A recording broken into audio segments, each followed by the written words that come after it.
চাঁদপুরের আশিক চৌধুরী কুত্তার পুত, তোরা নবাবের খুনিদের বংশধর মাহাগীর পুত।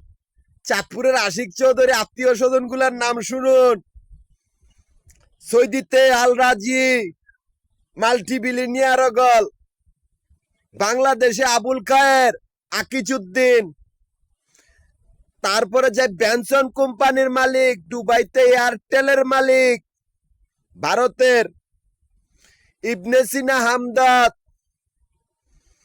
এতগুলা কুত্তার বাচ্চা যদি আশিকের আত্মীয় স্বজন হয়, মাগির বুথগুলা নবাবের খুনি, নবাবের ব্যবসা প্রতিষ্ঠানে ব্যাংকের ভিতরে আটকা পড়েছে এই আশিক চৌধুরী মাফিয়া ডন। এ কুত্তার বাচ্চার আত্মীয় স্বজন চরমনার পীর, জার্মানিয়া চন্দ্রমুখী। এ কুত্তার বাচ্চার আত্মীয় স্বজন দেওয়ানবাগি, জার্মানিয়া আনারকলি। এই আশিক চৌধুরী খাঙ্কিন্নের পুতের মৃত্যু অবধারিত। আবুল খায়েরেরও আত্মীয় স্বজন, আকিজউদ্দিনেরও আত্মীয় স্বজন, আল রাজিরও আত্মীয় স্বজন, এয়ারটেলের মালিকেরও আত্মীয় স্বজন, ইবনে সিনা হামদত কোম্পানির আত্মীয় স্বজন, আবার ড্যানসন কোম্পানির মালিকের আত্মীয় স্বজন। এই আশিক চৌধুরী মাগিরপুর সারা বাংলাদেশের ডাকাত দলের আত্মীয় স্বজন। এই কুত্তার বাচ্চা কোনো দিকে পালাইয়া বাঁচতে পারবে না।